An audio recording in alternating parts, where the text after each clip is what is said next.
Hallo, welkom in het Europees Parlement. Welkom alweer bij Europese Gesprekken met Barbara en Gerold.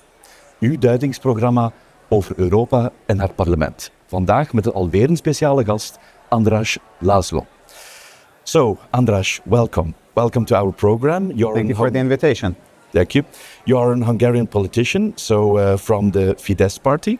And for our viewers, you're elected in 2024 for the European Parliament. And you have worked in various organizations. And I also read that you work for ministries and that you are the president of the Patriots Foundation. And last but not least, I think your party stands for traditional values and a conservative approach to social issues, I think. That's correct? Or for our viewers? Yeah. Exactly. In Hungary, we had 4 decades of communism. Yeah. And then 20 years of a difficult transition from communism or socialism into democracy and capitalism, with many bumps along the road. And since 2010, we've been in government through 4 cycles now, and we're going to have elections again next year. Yeah. And luckily, we've been able to eradicate all of the remnants of the socialist parties and communist movements in Hungary.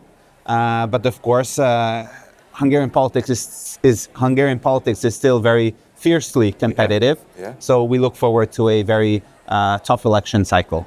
You said many bumps. Can you point out some bumps? What do you mean by bumps?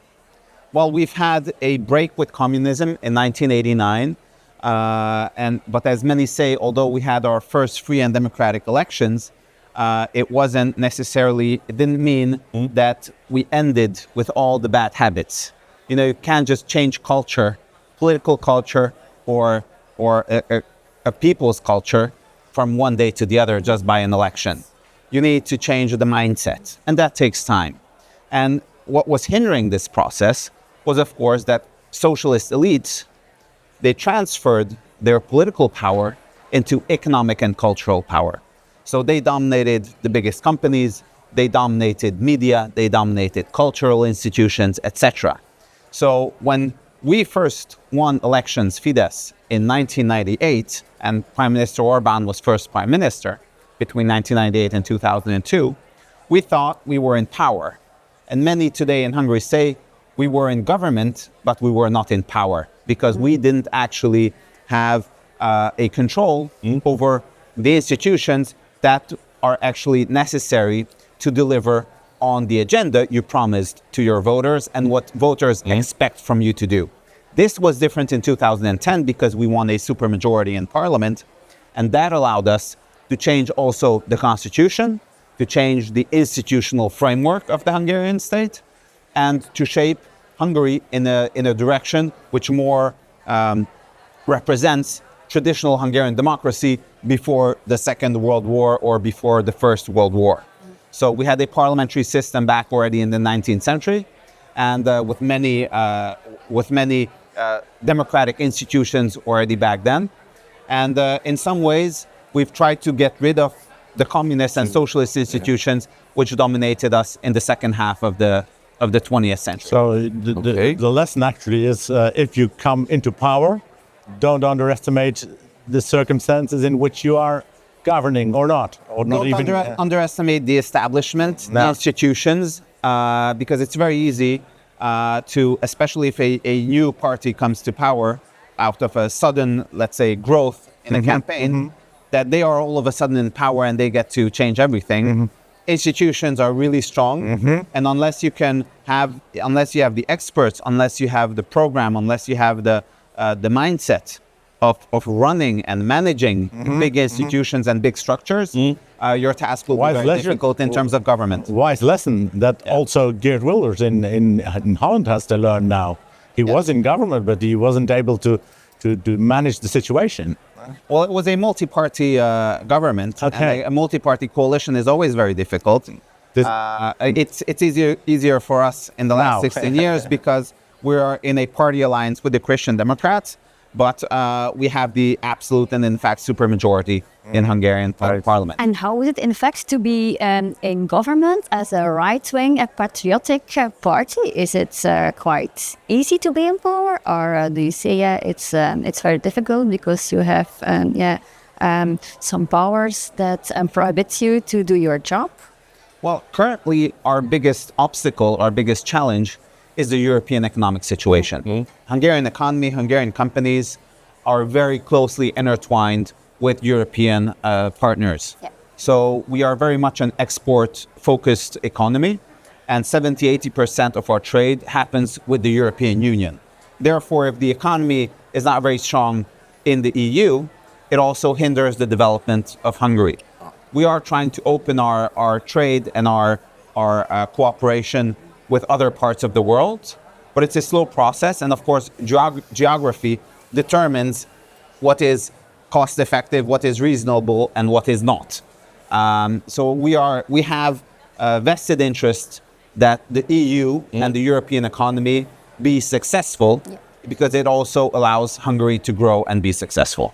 Okay. But it's not the case, obviously, because the European Union, in the European Union, there are a lot of, for example, companies who are moving out of the European Union. The industry is collapsing. Do you feel the consequences too in Hungary of that power, that policy? In the Hungarian economy, the impact and the role of especially German automakers, but also Japanese automakers, is very strong. So a lot of the production has been outsourced to Hungary. And although these companies now have difficulty in Germany and on the European market, they don't necessarily outsource their production to outside the EU, but come to Central Europe and come to Hungary. So we are seeing actually more investment on behalf of Mercedes, on behalf of BMW, on behalf of Audi in Hungary, on behalf of Suzuki in Hungary, even though the sector itself is kind of in trouble. But at long term, of course, we need the European market to grow again, to be strong again, to have a successful Hungarian economy also. Of course. Okay. Another discussion, Charlie Kirk. So let's talk about the murder of the American conservative, Charlie Kirk.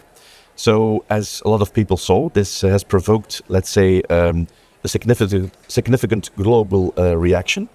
So my question to you is, many of the left have expressed their sense of victory.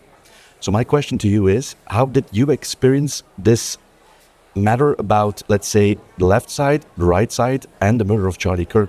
How do you think about that? So for the political landscape, for the society, what do you think about it for our viewers?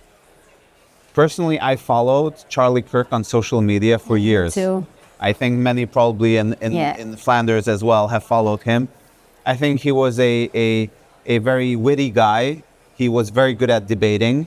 And I kind of envied the fact that he can have such discussions on campuses and trying to make arguments and reason with people. Unfortunately, Hungarian politics have become very, very polarized.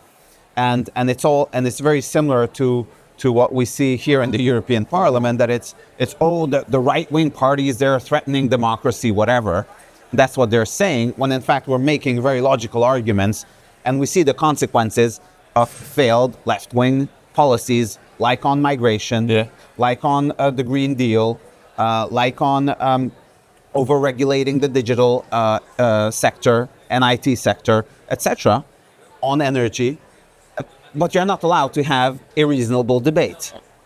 And what Charlie Kirk did, which was even better than this, he was actually focusing on a lot of the value-based issues and making arguments for that, which is totally unusual in a European political context. Also in Hungary, I believe also in Belgium.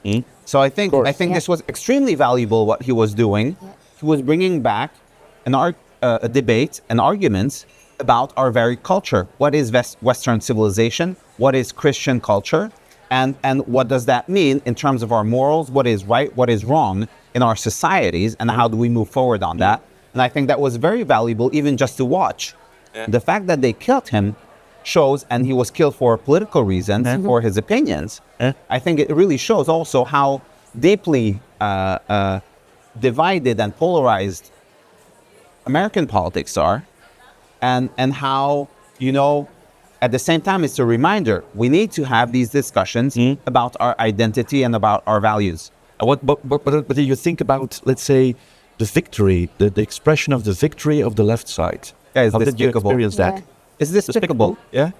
It's the most brutal form of shutting down Brutal. debate. Yeah. Yeah, there were some scandalous hurrays by left-wingers, and unfortunately, many people in the center, not the right side, but in the center, suddenly realized that left-wingers are dangerous, potentially dangerous. Not only they kill people like Charlie, but they also, prevent the real debate, want the debate to be shut down, and that we should never allow. What I see left-wing people. Okay, you can hate someone's opinions or you can disagree with someone's opinion, but you can like a person for being a person. But that's with I see it's very often with the left-wing people that they just hate you as a person too because of your ideas, and that's very dangerous because when you start hating someone, then the consequences can be catastrophes. You are actually a witness. You were with Fidesz in the EPP construction, the center, the power, etc. Then you went out of it, or you left them behind before coming to the Patriots. You have now an idea of how real this hate, left-wingers' hate, is in the way they treat us here in the Parliament, in the way they prevent us from having from exercising the rights that we have even in the parliamentary organization. So perhaps you can echo this experience of certain appearance of hate. I'm lucky. I sometimes talk to my Hungarian colleagues who were here in the previous cycle as well. And they told me how uncomfortable it was in the EPP, how uncomfortable it was being independent. And now what a great feeling it is to be among the Patriots. And this is a very good community. Yeah. And there's a very like-minded group.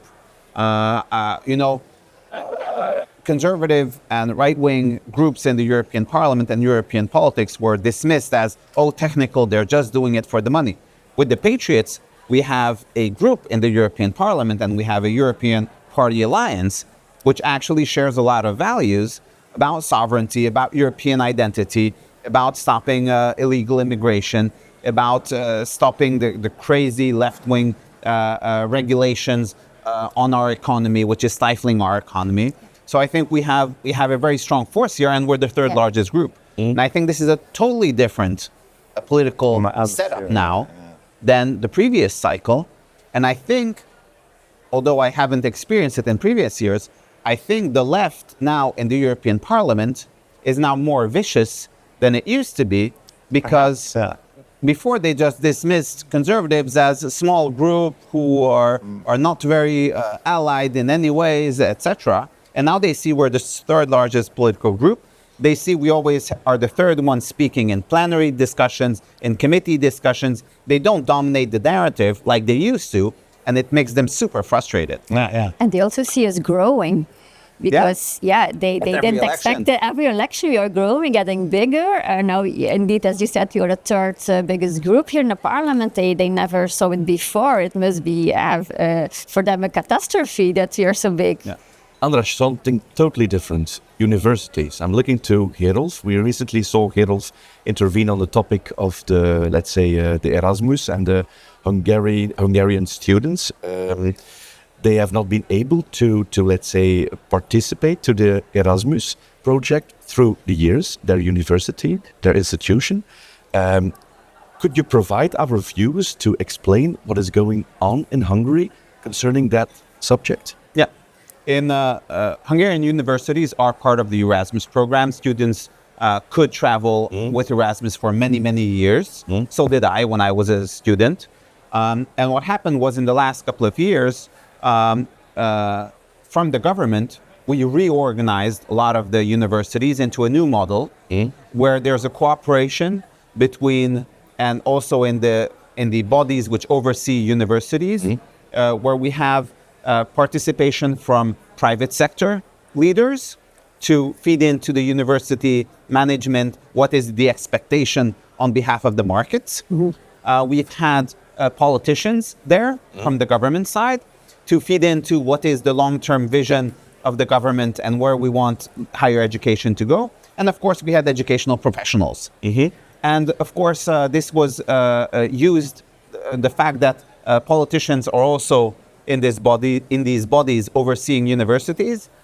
They said that this is unacceptable, this is anti-European, etc., etc. Anti-European.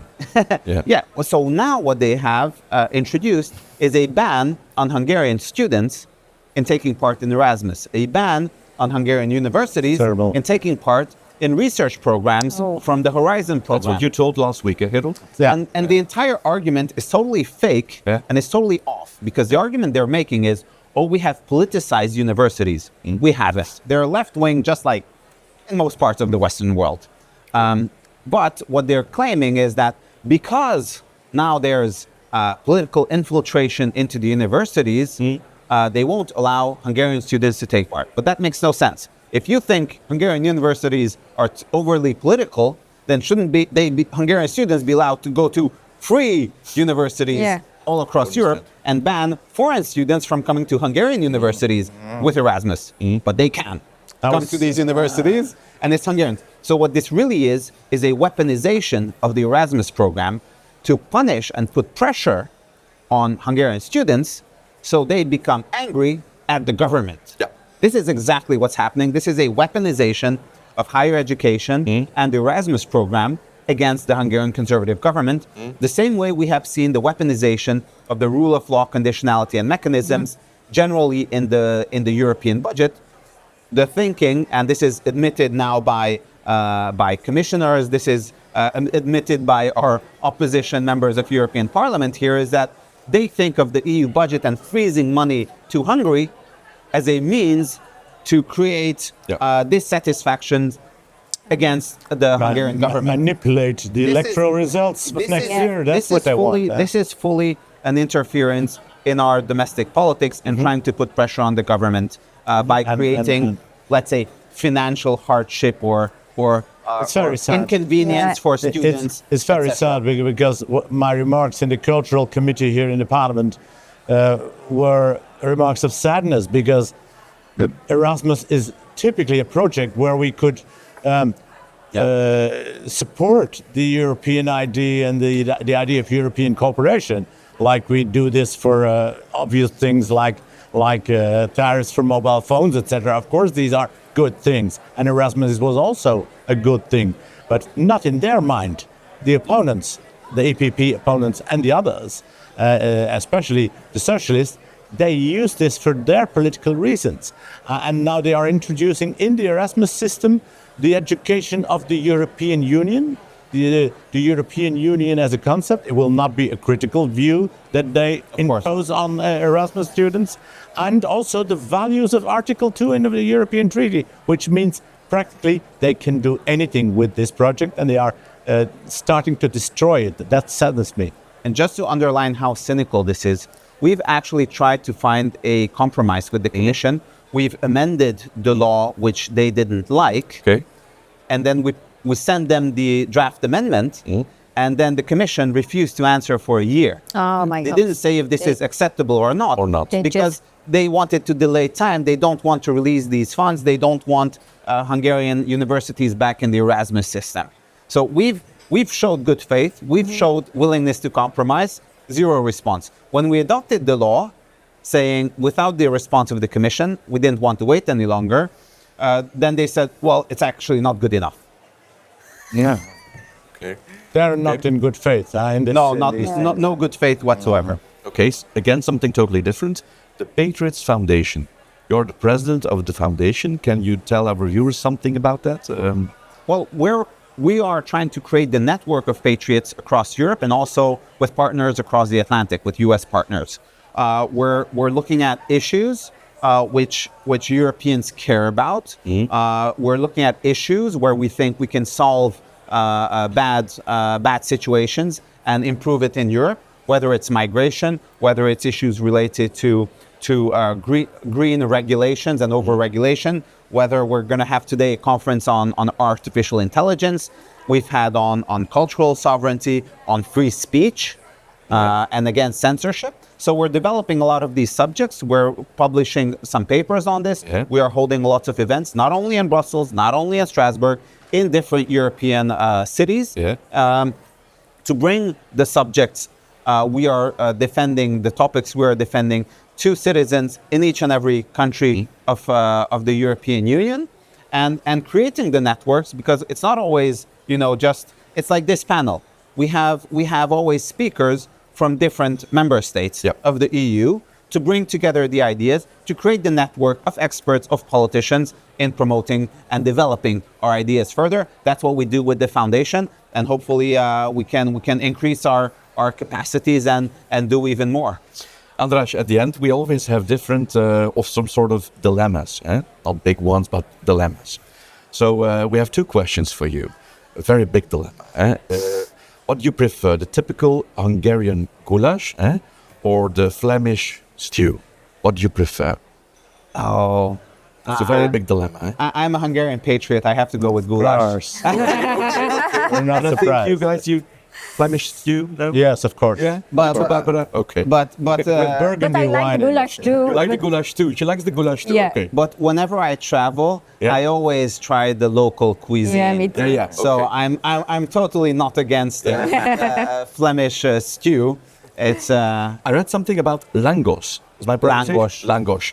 Is that a fried donut? Is that a fried pancake or something? it's sort of like a fried donut, but it's Yeah. crispy. It's a Yeah. big one, and it's usually salty. Yeah. So it's usually with some sour cream Yeah. and cheese. That's the traditional one, or with just with garlic and salt. Yeah, but again, we have Flemish pancakes. So again, Okay. dilemma. But that's more with sugar. Yeah, but Yeah, still it's yeah, pancake. still- Same answer. I hope Barbara and yeah, Daryl yeah. show me a good Yeah. place to try the Flemish pancakes. You didn't and the stew. eat No, I already haven't. Flemish I pancake? haven't the pancake yet. Okay. So this is something I have to We will. catch up on. We will. Thank you so much for your you. conversation, for our Thank you conversation. so much for inviting me. Oké. Dat was het voor vandaag. Ik hoop dat u ook dit keer hebt genoten van Europese gesprekken met Barbara en Gerolf. Graag tot de volgende keer.